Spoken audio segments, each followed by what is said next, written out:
엘리우, 오늘 본문에 나온 엘리우의 말들은 욥의 친구들 중에서 어쩌면 가장 시원시원하고 욥의 친구들이 가지지 못한 특징이 있습니다. 굉장히 직설적이고 그리고 하느님을 대변하는 그 어떤 직설성이 있습니다.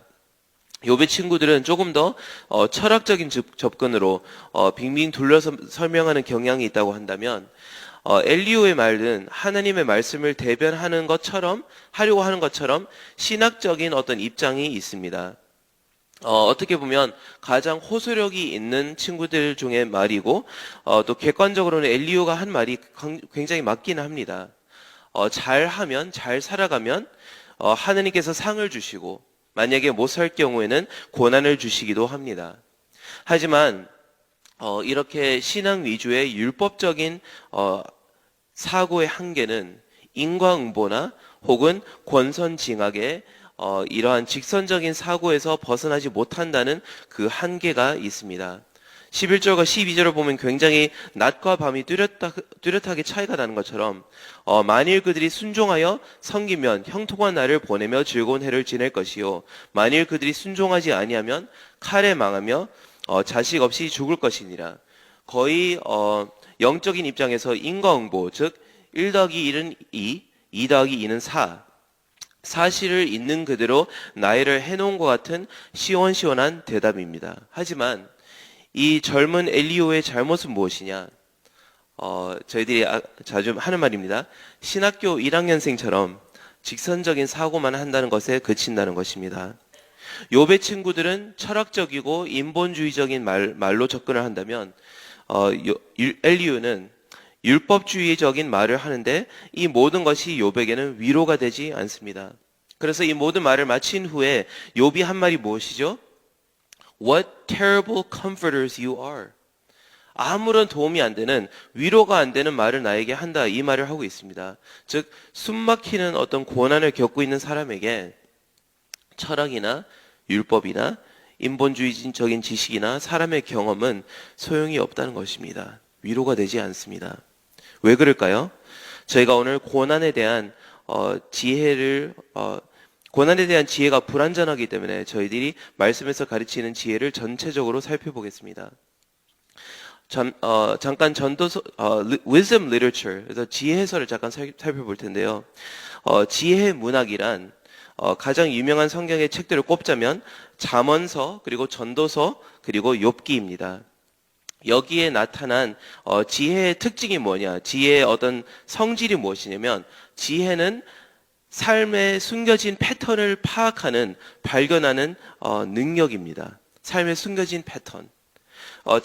잠언이 발견한 삶의 패턴은 무엇이죠?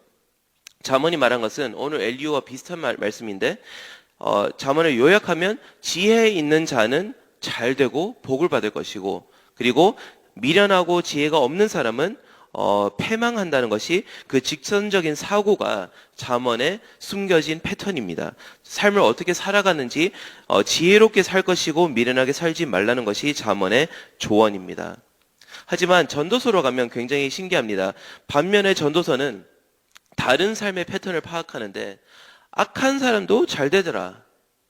악하더라도 돈을 잘 벌더라. 아무리 지혜롭게 살아도 사고를 당하더라. 교회에 아무리 섬겨도 복을 못 받는 사람들이 있고 돈을 아무리 지혜롭게 모으더라도 통장이 비어 있다는 경험이 있다는 것입니다.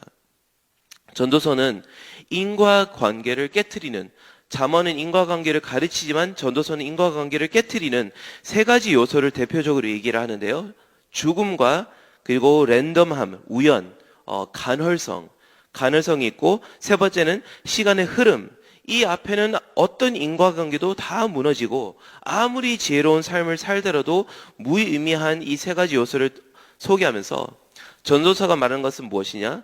고난의 패턴은 랜덤하다. 인과관계가 항상 성립되는 것은 아니다. 이 두 가지를 합쳐야만 어쩌면 우리의 현실을 가장 잘 설명할 수 있습니다. 일단 일을 열심히 해야 됩니다. 그렇죠? 일단 공부를 열심히 해야 됩니다. 일단 지혜롭게 돈을 모아야 합니다. 정직해야 성공합니다. 하지만 그렇지 않은 수많은 케이스를 저희가 보면서 현실적이지만 위로가 되지는 않습니다.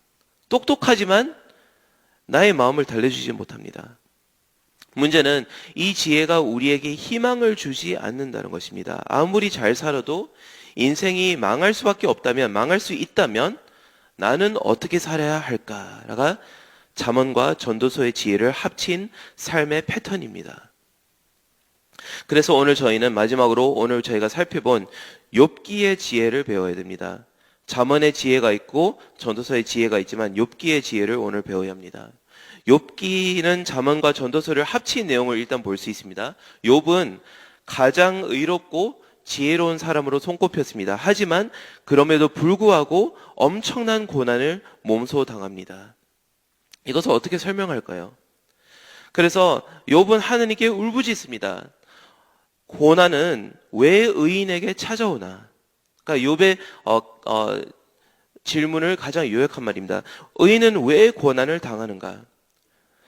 친구들의 인간적인 발언도 엘리오의 율법적인 직선적인 사고도 도움이 되지 않자 하나님께서 이제 직접 대답을 하시는데, 여러분 욥기를 다 읽어봐서 아시죠? 참 답답한 것은 하나님의 대답도 동문서답 같습니다.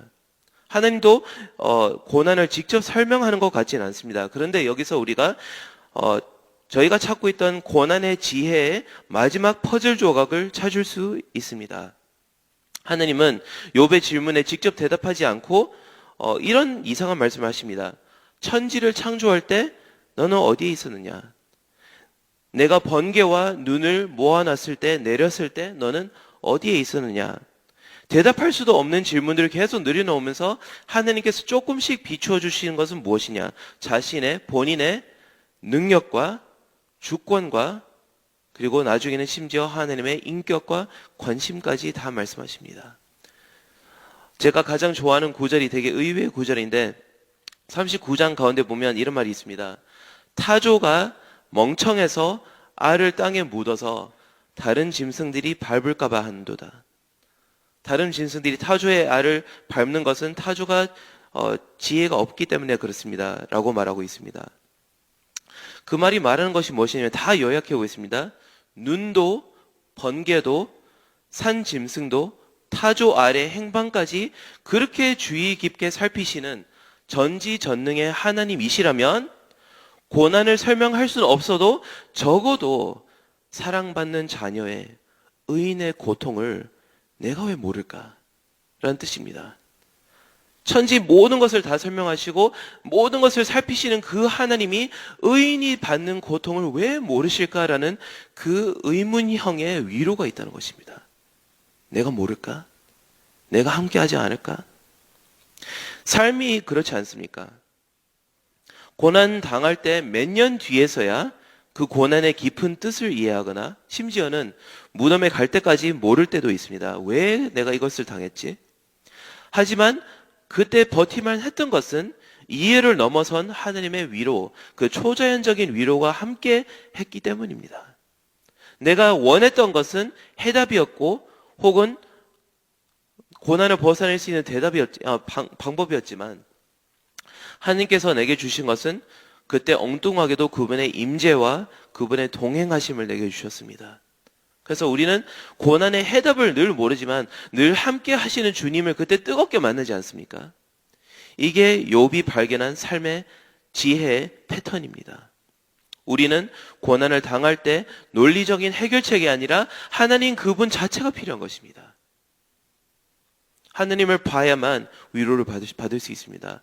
그분의 능력이라면, 그분의 인격이라면, 그분의 전지전능하심이라면 내가 겪고 있는 일이 적어도 우연이 아니고 실수가 아니라는 것입니다. 인과응보가 아니고 심판도 아니고 동시에 하나님의 실수가 아니라 뭔가 뜻이 있기 때문에 나와 함께 하시는 하나님을 껴안을 수 있습니다. 그때 우리가 욥의 고난의 패턴을 파악했을 때 이렇게 고백할 수 있습니다.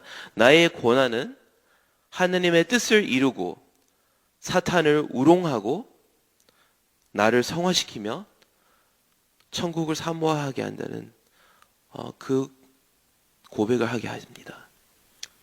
그게 욥의 그 고난을 겪은 사람들의 공통된 고백입니다. 나의 고난은 하나님의 뜻을 이루고 사탄을 우롱하고 나를 성화시키고 천국을 더 사모하게 한다는 그 고백이 나올 줄 믿습니다. 아멘. 사랑하는 여러분, 전도서가 던지는 질문을 여러분에게 던져보겠습니다. 왜 선한 사람이 악을 당할까요? 우리가 어쩌면 상관할 바가 없는 질문입니다. 왜냐면 우리는 선한 사람이 아니기 때문에 그렇습니다. 선한 사람이 악한 일을 당한 사건은 딱 역사상에 한 번밖에 없었는데 십자가에서 한 명의 선량한 사람이 가장 악한 일을 당했습니다.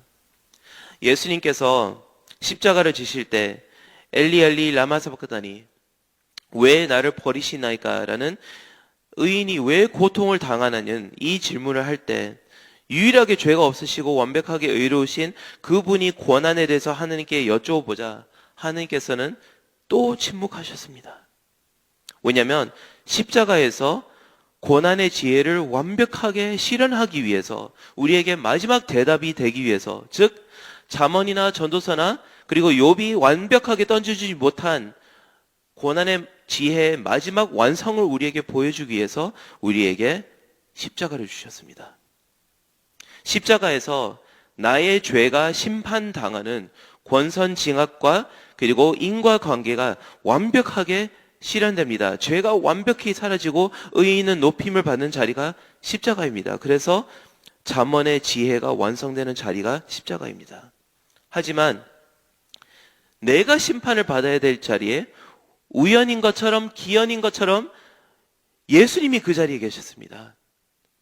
내가 심판을 받아야 실현될 정의의 자리가 인과관계를 무시하고 예수님의 십자가로 인해서 이제는 나를 향한 뭐죠? 이 우연을 우리는 은혜라고 부릅니다. 내가 은혜를 받습니다. 인과관계가 다 깨졌습니다. 십자가에서. 그리고 십자가는 하나님의 능력과 주권과 인격 모든 것을 완벽하게 표현하는 자리였습니다.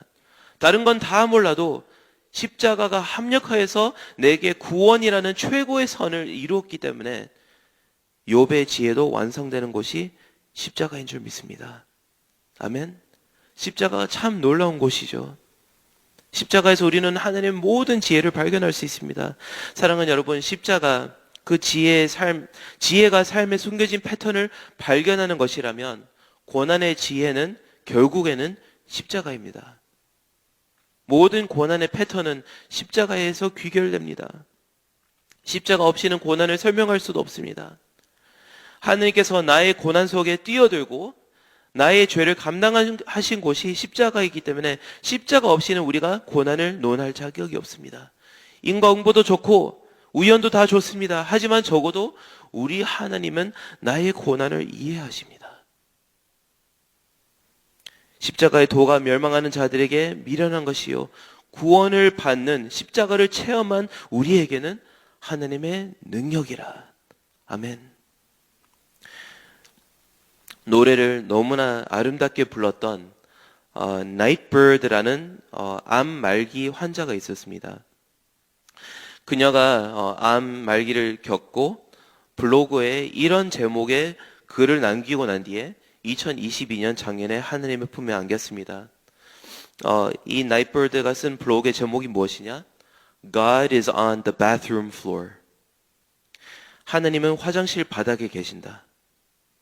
너무나 아픈 암을 겪고 화장실에 납작 엎드려서 토하면서 어려움을 겪으면서 키모테라피를 받으면서 화장실 바닥에서 드디어 하나님을 인격적으로 체험했다는 것입니다. 고난 때문에 온몸을 화장실 바닥에 밀착했을 때 우리는 십자가의 지혜와 가장 가까이 있는 줄 믿습니다. 그 화장실 바닥에서 주님이 내게도 오늘도 말씀하십니다. 여러분에게도 말씀하십니다. 나의 명령 한마디면 모든 고난이 물러날 텐데 그럼에도 불구하고 너와 내가 함께 이 화장실 바닥에 이 낮은 자리에 이 십자가의 자리에 함께 있다는 것은 내가 그 무엇보다 너를 사랑하고 너를 원하기 때문이란다.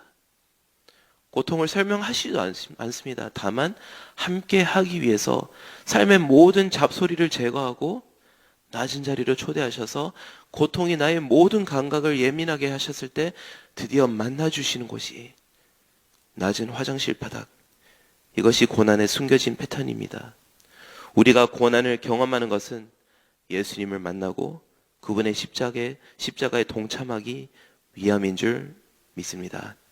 그곳에서 예수님을 만나 큰 위로를 오늘 받으시기를 축복합니다.